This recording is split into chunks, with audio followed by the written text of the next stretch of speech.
if we really think about who this generally goes on, or I'll say who generally picks it up, are the wives, right? We generally pick it up and put it on ourselves. And so there's a huge mental load aspect to this as well as physical load, right? Going to the shops or online shopping and doing the research. And, we're thoughtful people, right? That's the beauty of being groomed to be a people pleaser is we think of like really personalized gifts that we can give people, but that comes with a lot of thinking and researching and shopping around for the best price and making sure it could get shipped on time and wrapping presents. And I know personally, I want photos, I want to do all these things. So since it's my idea, I should take care of it. But should I be the only one that takes care of it? Welcome to the Marriage and Motherhood Podcast. I'm your host, Michelle Perda. As a marriage coach who's married with 3 kids, I know how much parenthood could change a marriage. If flirting, laughing, and having fun together feels like a thing of the past, then I'm here to teach you that marriage doesn't have to feel so hard with your parents, and your marriage can thrive even when you're in the season of raising kids. Whether you're in a good place in your marriage and you just want to continue growing together, or you're wondering if you even like your spouse anymore, this podcast has something for you. Join me here each week as we dive into what it takes to help your marriage grow, and maybe even do a 180. You'll learn ways to handle conflict better, bring that spark back into your relationship, as well as learn how to improve other areas of your life from my lovely guest experts. Are you ready for the next stage of your life and marriage? Let's dive in. Hello. Welcome back to another episode of the Marriage and Motherhood Podcast with Michelle Perda and another episode of Childproof Your Marriage with Nevart Willborn. This is so fun. Another duo. Yay. That's right. So if you have listened to my podcast before, you know that I've had Nevart on here, twice now for our dual episodes. Yeah, same for my podcast. Yeah. So you get the treat of having 2 marriage coaches over here.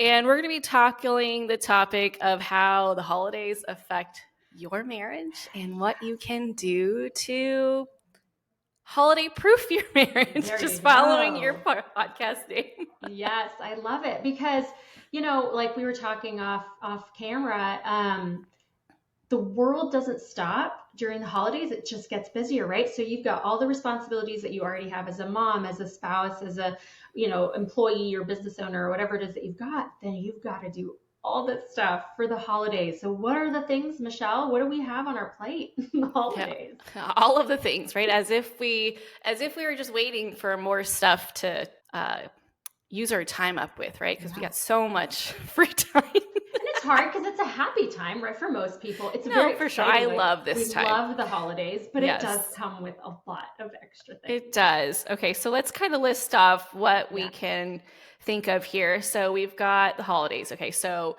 I don't know if you've seen like that Instagram meme or post where it's like January, February, March, April, May, and then it goes June, July, and then everything from like August to December, it's like 1 month. Yes. It goes so quickly between like getting ready for school. Then you've got Halloween, right?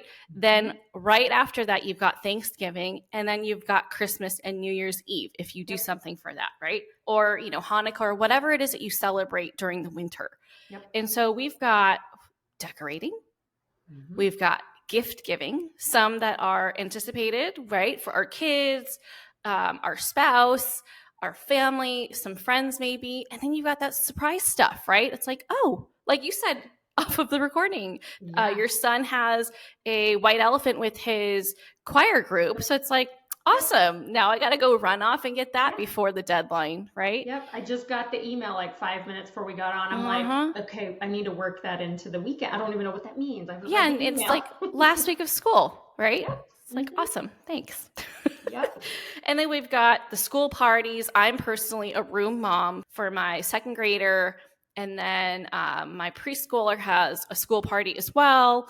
And it's like, back to back. It's one day after the next. Thankfully, it's not the same day, but that has its own stuff, right? I've got to plan the activities for the kids. I've got to coordinate with the parents to like help bring supplies in. So I'm not funding the entire thing. We got to cater it and all that stuff. Yep. And then there's like you hosting parties, maybe, if that's your thing. Are you hosting Thanksgiving? Are you hosting Christmas, or hosting like, oh, recently my tennis teammate hosted a holiday get together and we had like a favorites party. So instead of like white elephant, we each bring our favorite item that was around $40 and we kind of treat it like a white elephant, except it's not concealed. Like everybody can see and you kind of like talk about it. So that was fun. That is fun. But also another thing, right? I had to like think of another dish to make that would be fun. And then I had to go buy the thing, and it's a whole thing. Can we talk about family pictures too? Oh gosh, yeah, we did ours last weekend. Yep. Oh it's my a whole gosh. thing. It's a whole thing. And that is like, again, it kind of goes back to, it's most of it, let's say most of it is like really good stuff. It's stuff we look forward to. It's stuff that we, it like, we're happy, Memories. It fills our hearts. Yeah, but it's still this thing to do. You got to plan what are you going to wear and who's going to do what, and hair, makeup, and all the things, right? So stressful. Yeah. And then for me, it was, as soon as I got the pictures, I got to make the Christmas card and I got to mail that, hand whatever, address it and do all the things. But then we haven't even gotten to costs of the holidays and the financial burden on the family, travel to see family or whatever, and then just family. We need a family. That's a huge one. Family. Yeah, it's a whole thing. What else was on our list? So we did. What else did we miss? I mean, I think that decorating, like that's fun, but it's still stuff. Yep. And it's still like, a lot of people feel that pressure of like, oh, I got to get all my decorations up. Like it's not real until everything is decorated, but there's so much to do to get it ready. And so there's the, like, again, the fun, good things can be stressful too, right? Like you want to do it, but you have to find time to do it. So it's a lot of emotional stress, physical stress, because a lot of these things take actual effort. So then how does the marriage feel it? Well, let's be honest here. If we really think about who this generally goes on to, or I'll say who generally picks it up, are the wives, right? We generally pick it up and put it on ourselves. And so there's a huge mental load aspect to this, as well as physical load, right? All the going to the shops or online shopping and doing the research. And, we're thoughtful people, right? That's the beauty of being groomed to be a people pleaser, is we think of like really personalized gifts that we can give people. But that comes with a lot of thinking and just like researching and shopping around for the best price and making sure it could get shipped on time and, wrapping presents. Oh, we didn't say that. Oh gosh. And I know personally, like, I'm like, oh, I want photos. I want to do all these things. So like, since it's my idea, I should take care of it. But should I be the only one that takes care of it? Yeah, it's hard because I think we all also have our strengths. And sometimes not only is it your idea, but it's also like you're just better at executing it. And so it's figuring out how do you teamwork through something.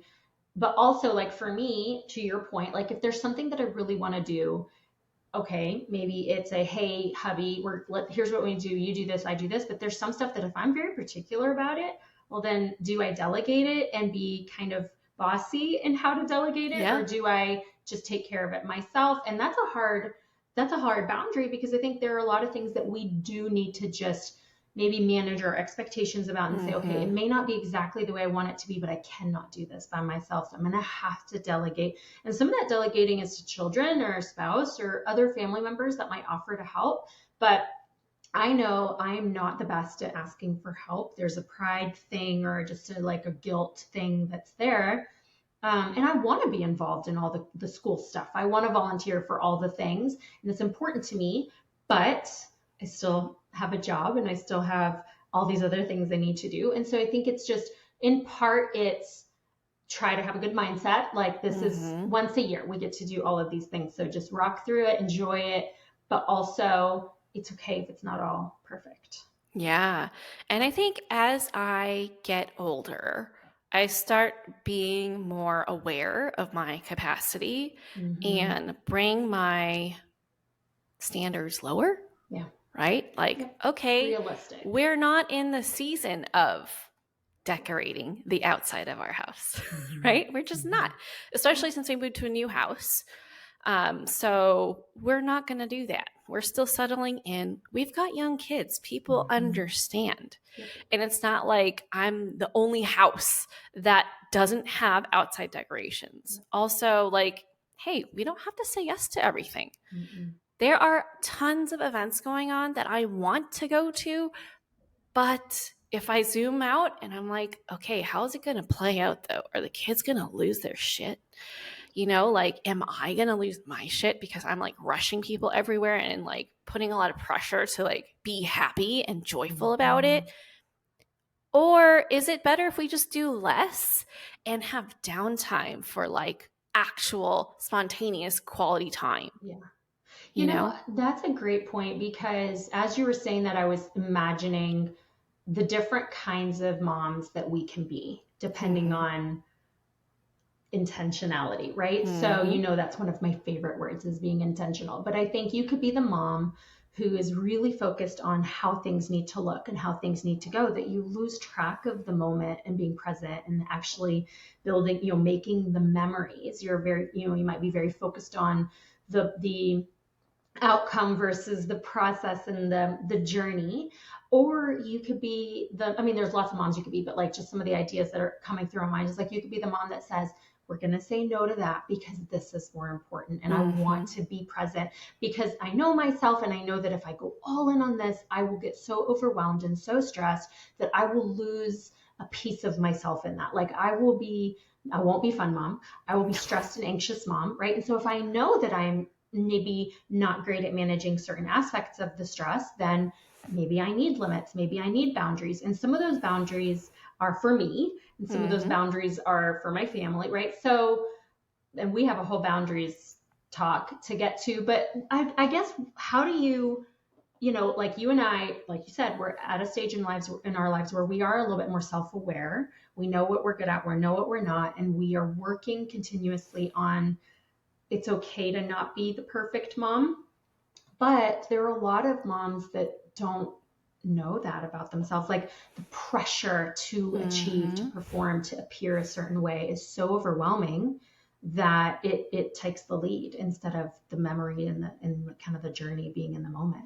Yeah, and I've definitely been there, and I'm not even going to lie, like it's still a process. I'm still learning to shed the self-induced pressure and overwhelm that we often can put on ourselves during this time of year.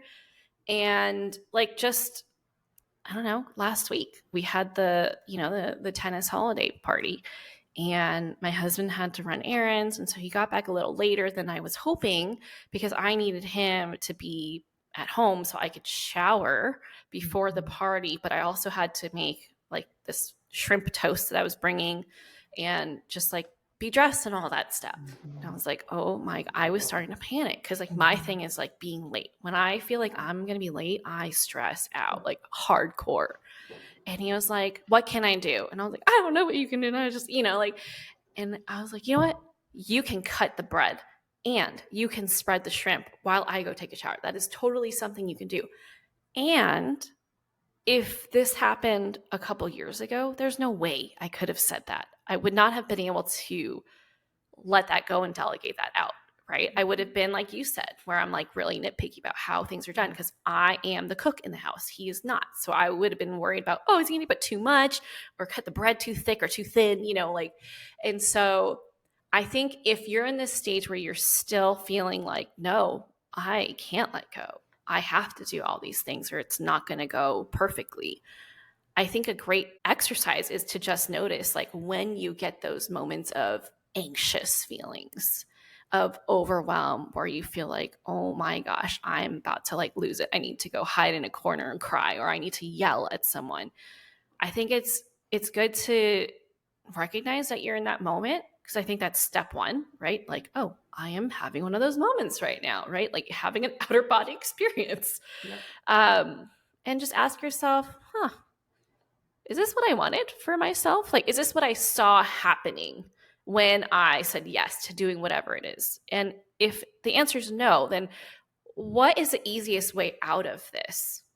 Right? And so for me, it's like, yeah, he's totally capable of doing that. That is so easy. I should let him do that because I don't want to go to the party feeling like a hot mess or go to the party super late because I was insisting on doing everything myself.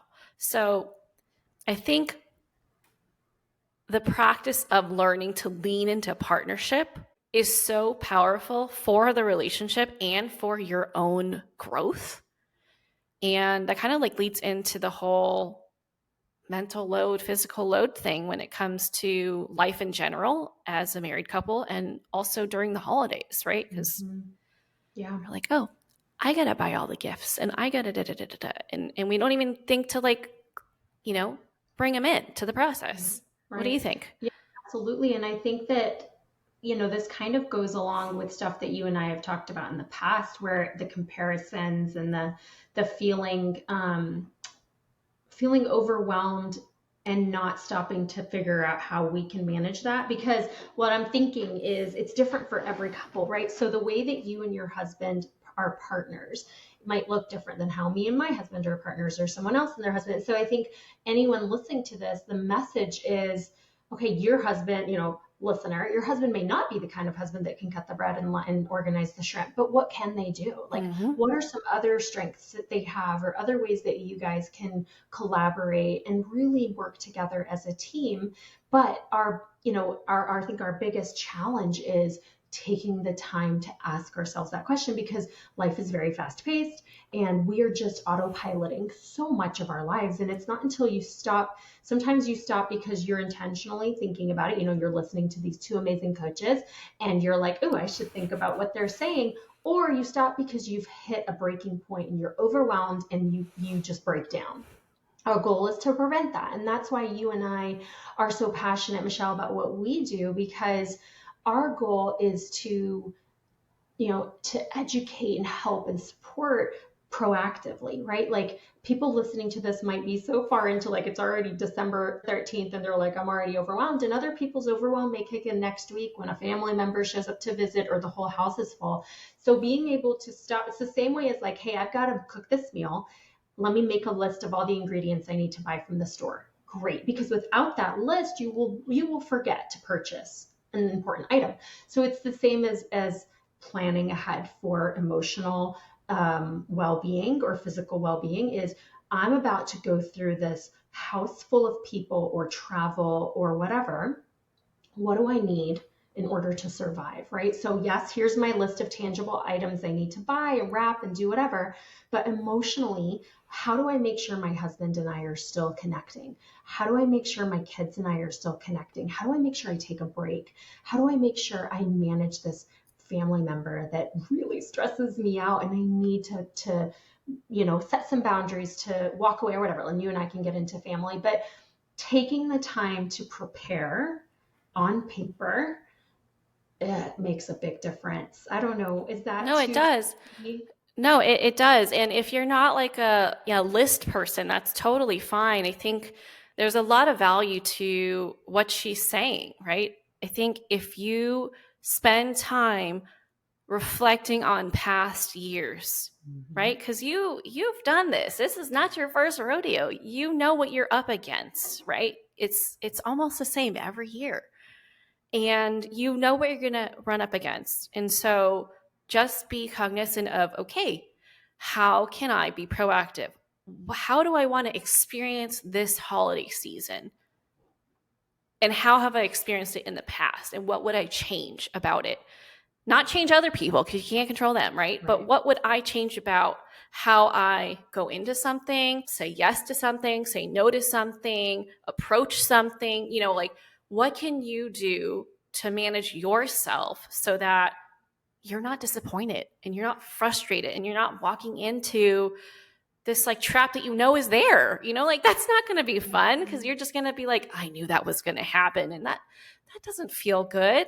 And then also communicating with your husband, like, hey, okay. It's almost like running a football play. Like, okay, let's huddle up. We know that they're going to do this. So what's our plan, right? Yeah. So like do that. Okay. We know that we have a lot of gifts to buy.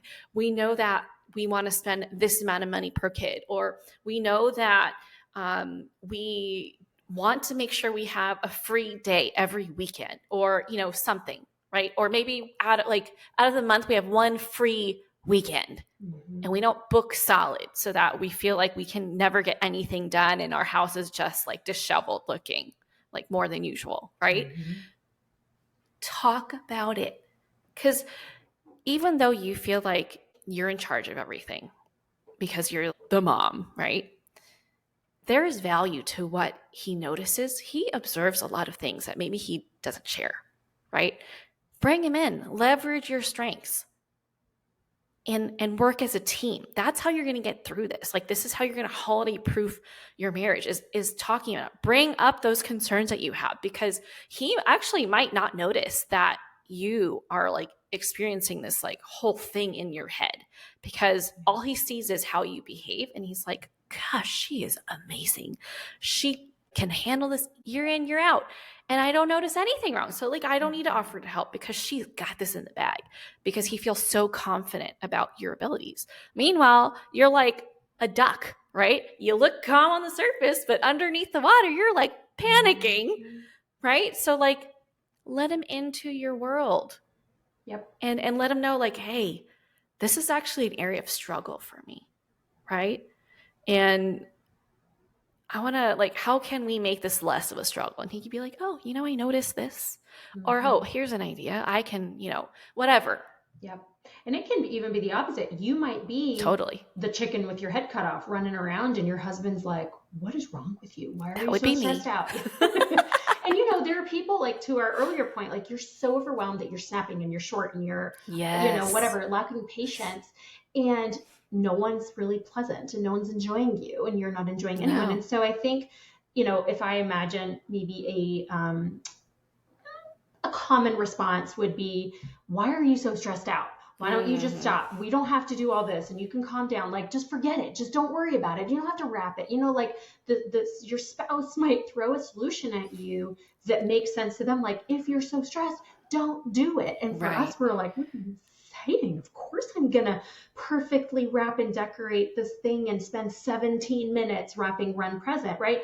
But there's also value in some of that suggestion from husband, that it may not be as black and white as just don't do it, but there may be a lot of value in, do I need to be doing it exactly this way? Like, is it, maybe I do need to lower the bar, lower the expectation, or just not do it. One of my favorite things is, like, I still do Christmas cards because I enjoy them, but one of my favorite things is seeing when one of my Facebook friends, whoever, will say, didn't get my stuff together, no Christmas cards, here's our card, and they upload it on Facebook. I'm like, way to go. You recognized that was going to stress you out to add that to your plate. You didn't get to it, or you chose not to do it. Way to go. So then when we don't do the thing and we're like, oh my gosh, so-and-so is going to be disappointed, or so-and-so is going to notice, who cares? That's right. They will notice it for 5 seconds and move on with their lives. If they notice it at all, who cares? Yeah, I think at the end of the day, the people that you don't want to disappoint are actually the ones that you live with, right? But we put so much weight to our perceived expectation that other people have. It's not even that they're like, hovering over you, like pointing their finger, like shame on you for not having like the best decorated house, or Christmas cards out before New Year's, or, whatever, or having professional pictures taken. Like, who cares? Like, this is your life. And if they are judging you, well, shame on them for judging you. Like, obviously they felt like they have been heavily criticized to the point where they need to pass that favor on, right? Yep. And so I think we need to be more courageous during this time to really do things our way, in a way that serves us best. Like, going back to, how do we want to feel during this time? If whatever you think you need to do, or my favorite word, should, right? If you think you should do it and it doesn't help you feel the way you want to feel, I think it's up for consideration of whether you should change it or drop it. Yeah. And, back to your earlier point where you were talking about, like, maybe your husband can, you can talk it out about, like, here's how I'm stressed.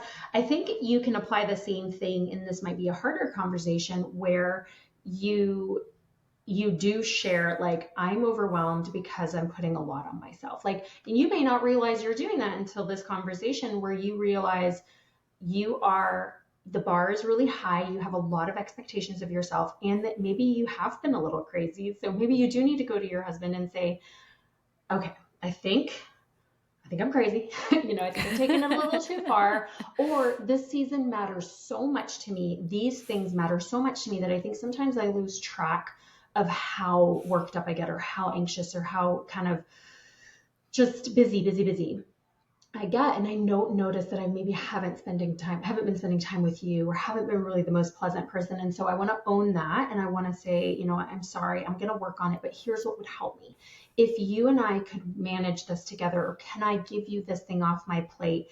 And if you can do that, if you can have those kinds of conversations, and it's not always that simple, but leverage, like you said, Michelle, like leverage your relationship, like use the strengths that you and your spouse have to tackle and, co-parent, whatever, all of that. And so now I think let's talk about that family piece, because I want to make sure we have enough time for it. But what are your thoughts on how extended family can cause stress in the holiday? How do we holiday proof our marriage for family?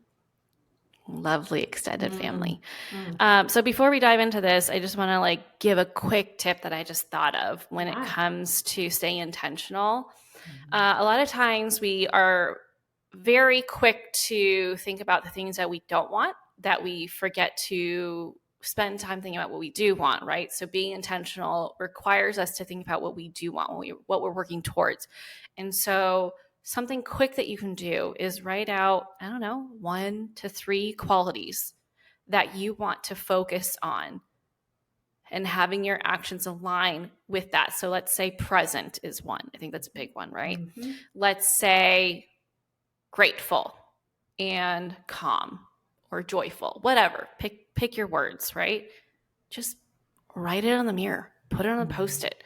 Put it as your phone background, so that you get those physical reminders, like, oh, right, I am not that right now. I am not embodying that word right now. So what can I do to switch things up? Okay, so just wanted to share that. Yeah, I had one of my clients, because I'm a therapist, right? So one of my clients that I work with came up with a great idea for herself, which is every hour she had a reminder that popped up on her phone that says, am I focused on what I need to be focusing on? Yes. And that just, for her, she had her own reasons for that, but you can change that to anything. Am I managing myself the way I want to? Am I focusing on, my family? Whatever it is that you feel this season brings out of you that isn't fantastic, but you'd rather be focused on something else. I think that was a great point, though, Michelle. I love that, because it goes by so fast that you don't want to miss out on whatever is special to you about it. Let's make sure we try to have it. And then one more thing, why are we doing it, right? So if I am hell-bent on getting my kids, I only have one, but hypothetically, getting my kids all in their beautiful pajamas to take the picture to whatever, okay, am I doing that because I want the memory? And none of these are wrong. I'm just saying, am I doing it because I want the memory? Am I doing it because that picture needs to go on Facebook? Am I doing it because that picture needs to go on my Christmas card? What am I doing it for? And if it doesn't go exactly the way that I want it, how can I just be okay with that? So when we did our pictures, I did them because I wanted them to go on the Christmas card. And when they came out, and I was like, those are super cute. There's always, without a doubt, there's always going to be oh, I kind of wish it looked a little whatever, but ultimately I looked at it and said, I'm usually the one behind the camera. I'm not in the pictures very much. And so at the end of the day, I was like, it doesn't matter. I have pictures of my family. It's great, So they're not perfect, but I love them. I love seeing my husband and my son and whatever. So just mindset. That was. But also, why are you not in the picture? No, generally speaking, in the world. Okay. Yeah.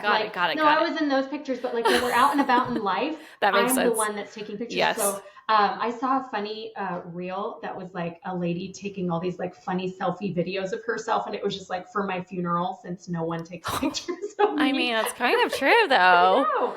And so I teased my husband. I'm like, I guess I'm gonna have to do that. I'm behind all the camera pictures. Yeah. But okay. Yes. Family. Oh, this is so much. I feel like the word that comes to my mind that encompasses family in the holidays. Is it the B word? Oh, no. What's the B word? Oh, boundaries. Oh, boundaries. Yes, that is a really, yes. No, I got a better one for you. Obligation. Oh, yes. I feel like it's like drenched in obligation. Yes. And then that leads to the need for boundaries. Yeah. And it can look so, your boundary might be, we're just not going. Mm-hmm. Or your boundary might be, we're going, but we're leaving early, or we're not hosting, whatever. I don't know. So many things. Yeah. What are you thinking? So for me this year, it's a little different because I moved away from all of my family. Yeah. So I don't have to deal with that. Although family. Now that, yes, definitely love my family. But this year, because we moved away and we're closer to our co-parents now I'm in this, like, I have to have a conversation with my husband because, they have different traditions and love them. They want us to be a part of it, but also have to be intentional about, okay, it's easy to say a quick yes. Yeah. But like, also, what do I want our tradition to be? And like, what do we share with them and what do we keep with just our family? So, and I definitely had this challenge with in-laws. Of course, they want to be a part of everything. Mm-hmm. Get that. Yeah. But then it's like, well, sometimes I just want to be with my family, like with my own family unit. Yep. Mm-hmm. And when you get married and have kids, you become your own family unit. And I can sympathize with them, right? I'm not a grandma yet, obviously, but like I can sympathize. Like it's kind of a rough transition where you go from like spending every holiday together to, oh, you're not going to be here or we can't come. Like it's touchy. It really is. And it brings with it so many emotions, right? There's guilt, there's anger, frustration, annoyance, impatience, but then joy, happiness, like all the things, right? So, and that's why I was saying the word obligation, like so much of what we do is because it's what's expected of us, or it's what we've always done, or that's the tradition. And I think it's really difficult to say, we're not going to do that. And my husband and I have gotten really good at saying no, because to your point, like we have our own things that we love to do and we've developed those over the years. Our son is 12. And so like we've had our own traditions that we've built. And when something pops up, like maybe I have a huge extended family, and if they all want to get together and they live close, so there should be like 50 people that are getting together. And then my parents might be like, come on, you need to go. And I'm like, no. Like we already have our plans.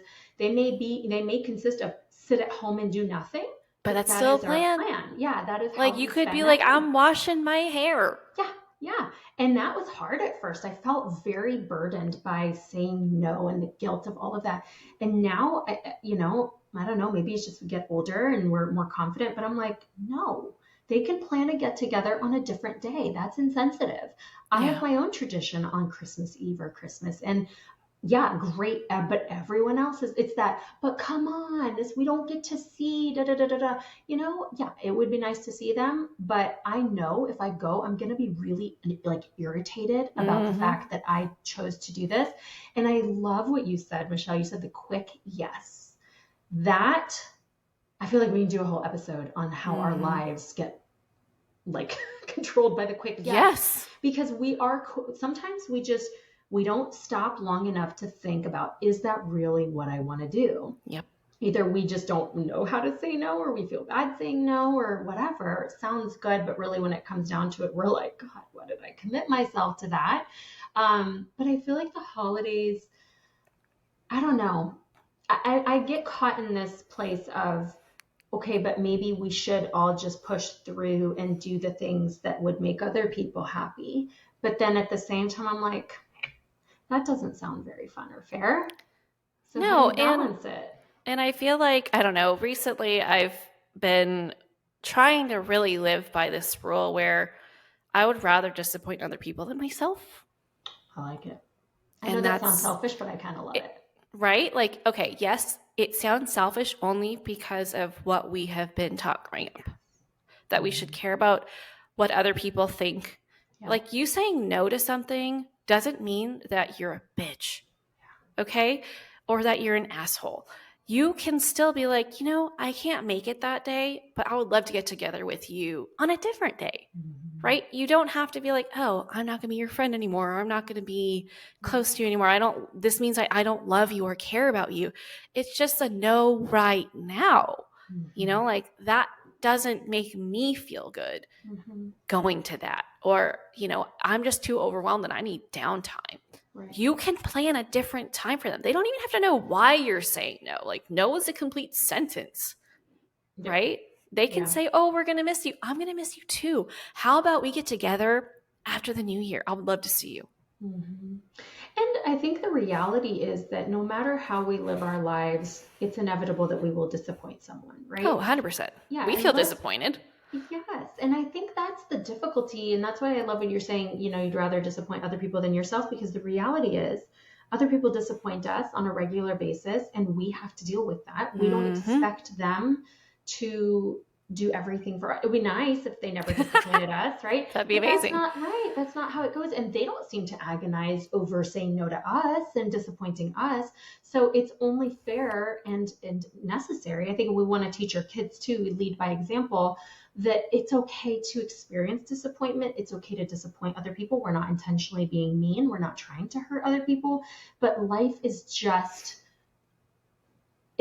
filled with opportunities to experience joy and all the good things. It's also filled with experiences where we are disappointed or sad or whatever. And I think if you do have more than a handful of people in your life, then at some point you will there's too many people to please. Oh, yeah. What if 5 people invite you to their holiday get together on the same day? Well, you will disappoint someone by saying no. And yes, there might be a sense of obligation to go to certain people, but what if there's 2 very important people that invite you at the same time? Like, you have to be okay with saying no, because you will also suffer if you push and you push and you push yourself and you don't leave any room for yourself to do the things that you want to do. So it's just, again, it's being intentional and being considerate of your spouse, right? So you might want to do something and your spouse really doesn't, and vice versa. And so part of that intentional conversation is, hey, look, for example, every time we go to this family member, yours or mine or whatever, we experience a lot of frustration with each other. This brings out the worst in us. I think we need to make a decision to say no, and that we're just not going to go because it's better for us. Yeah. Or you go by yourself if he's okay with it. Yeah. Yeah. Because that's okay too. That's okay too. And I know for, maybe you have to allow yourself to not assign meaning to certain things, right? Like if he doesn't want to go or you don't want to go and you've decided it's not out of bitterness or ugliness or resentment. It's just, look, this is something that will preserve our marriage if we make this decision. Leave it at that. It doesn't have to be like, well, he hates my family or, whatever. Like, okay, it might be the case, but then we really want to make sure throughout the year we have conversations so that next Christmas, you might be set for this year and you can't get out of something, but maybe we do it differently for next year. Yeah. But let's say we do decide to go, right? Just to show our face. Mm-hmm. And that's where we have to navigate through boundaries, right? Yeah. So let's talk that through. Yes. How do we navigate some of those tough relatives with those interesting questions and let's say intruding members of the family?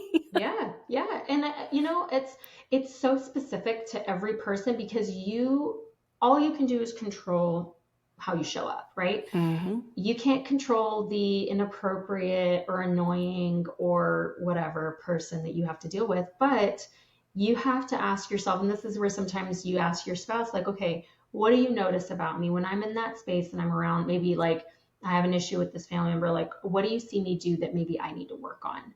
And vice versa, right? Or, you know what, this family member drives me crazy and I'm going to need you to stick with me. Like when we walk up to this family member, do not leave me alone Or if I give you the, like, I'm scratching my The nose, bat that's signal. the sign. Yeah. Like, get me out of here.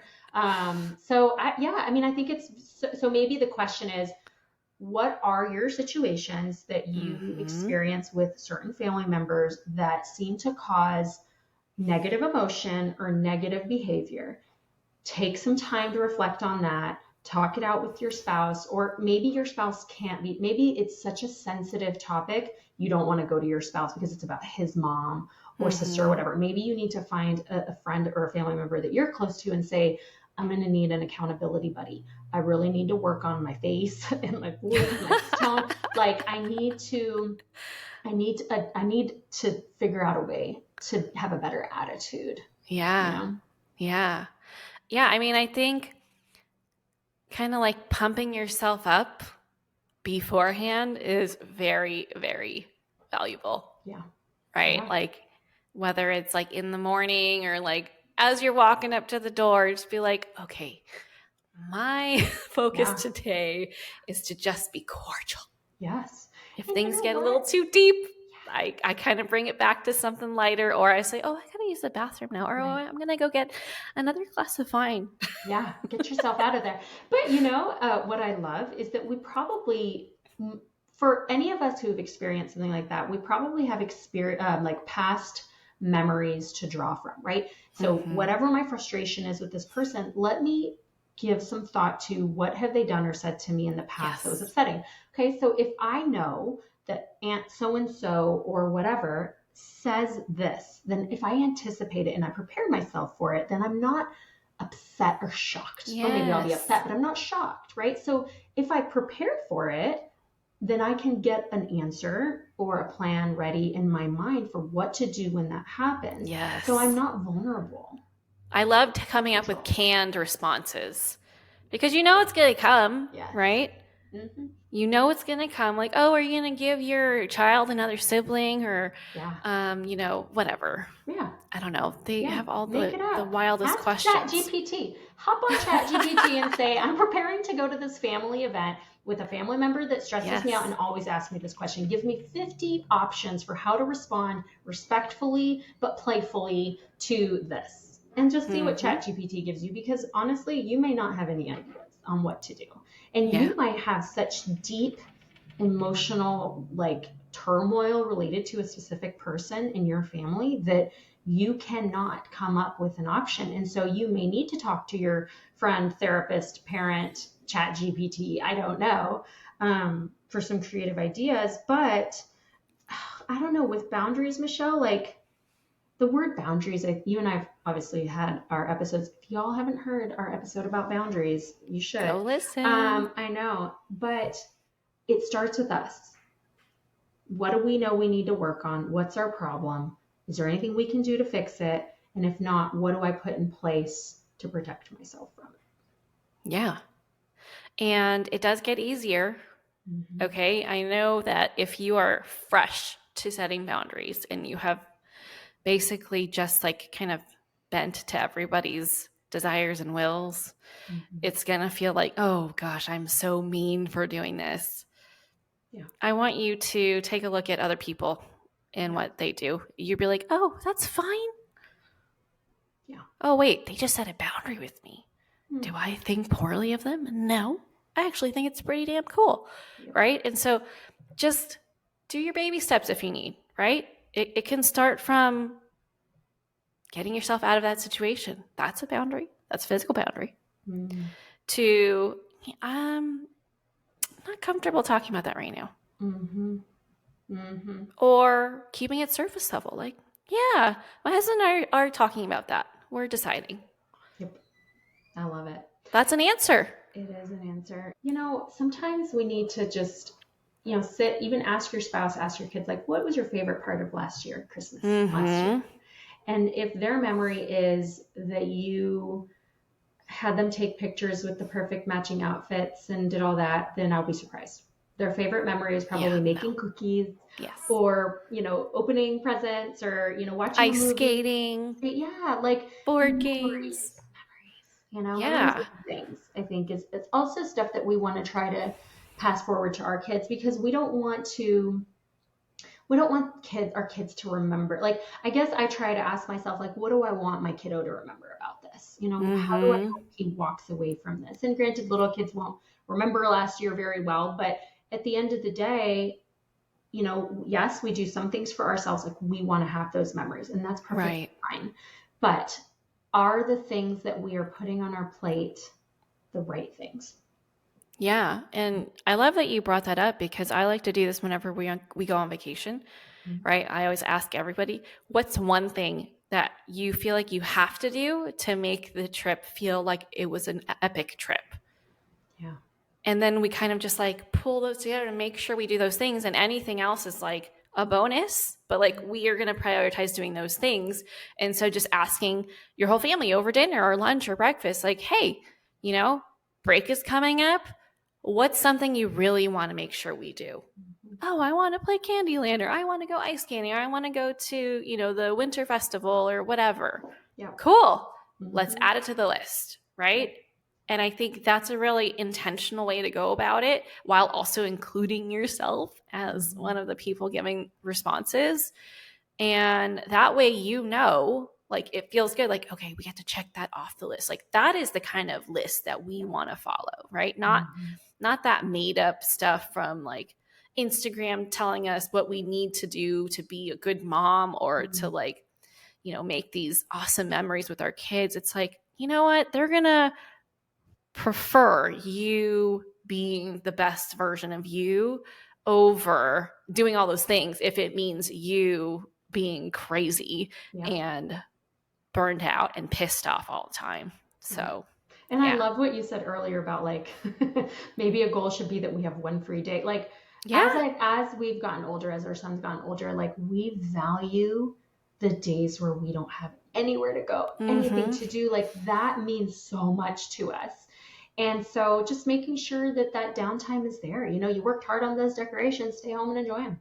Yeah. Or like I kind of like having downtime just so that we can do something spontaneous if you wanted Yeah. to, Yes. you Yeah. know, or like catch up on house stuff so you Yep. feel like, oh my gosh, it's so clean and Yeah, organized, you yeah. know? Because I know, like, obviously we're all different, but I know my husband and I both will feel the anxiety of, what do we have this weekend? Like, oh, we have Mm-hmm. like Saturday's gonna be so busy. Like, Sports, and more yeah, sports. yeah. And then again the obligation. Like we committed ourselves to way too many of this thing or that parties, whatever, right? Well, we don't because I'm peopled out by the end of the day. Like staying Yeah. home by Yeah. ourselves. But I know a lot of people in just in my therapy work too, like that is such a topic right now of we have too much, we're doing too much, we're too busy, you know, and so it So dare takes to do away. less. Dare to do less. Dare to do less. That is the takeaway of this episode. Quality over quantity. Yes. This So is let's do a fun. quick recap, right? Yes. So dare to do less. Yep. Bring your partner into the mix. Don't feel like you need to do it all by yourself. Yep. What else is there? Communication about, and Mm-hmm. we don't really talk about the money thing because that's this whole thing, but just really be talked like kind of with the bring your spouse in, like if you're not okay, talk about it, manage Mm-hmm. expectations. Don't, you know, try not to lose yourself in the season. Try to enjoy it. Try not to let the expectation of what you should do overpower what would be best. Yeah. Um, Boundaries. Boundaries. Yeah. Say no. Say no. Don't be afraid. uh, All right. I think yeah. that's I think good. that covers it. So we want to wish you all the best Christmas or whatever it is that you celebrate this time of year, the Yes, best new year. And I think all these things that we're talking about are applicable to just life in general. mm-hmm. Okay. It's just kind of like a lot more intense this time of year. Yep. So try any of these out. Yep. Okay. If all of them feel overwhelming, just pick one, right? Yeah. I love what my client said to me before. I just try and do 1% better every day. Love All of that racks up to be, it. you Yeah. know, more than 100% over time. And so if you just want to do baby steps, do baby steps. Just do something to help you have a better experience with your own life as yourself, as a mom, as a partner. Right. Okay. And are there any final Yeah. notes you want to Yeah. share? I'm just gonna, my final thought was like, you are not defined by how much you do this holiday season. Just be an apparent, like a Or ever. forever, for sure. Yeah. But there's no box to check other than the one you create for yourself, So, set a better goal, make it reasonable, make it fair, and that's about it. Yeah. Well, thanks so much for listening to this episode. I hope that you are taking away something to help you have a better experience this holiday season and for the rest of your life, to be honest. And we'll catch you back here on the next episode maybe next year. Next year, yeah, of us doing another joint one. And if you love this episode, reach out to us. Let us know what you love most, because we love hearing from you. We never know who's listening. And if you know someone that could benefit from listening to this episode, please do her a solid and share it. Other than that, leave a rating and review for us. Show us some love, okay? Yeah. And yeah, we'll catch you on each of our respective podcast episodes. And otherwise, I hope you have a good one. Yes, ma'am. Thanks, Michelle. This was fun. I always love talking to you, friend. Yeah. Bye. That's it for this episode. I hope you enjoyed it as much as I enjoyed making it. If you did, please send me a message over on Instagram at Michelle Perta Coaching to let me know what you loved most about it. Hearing from my listeners is my absolute favorite. And if you've been loving this podcast, please leave a rating and review. This will help people like you find the show and get the help they need. Catch you here on the next episode. Bye.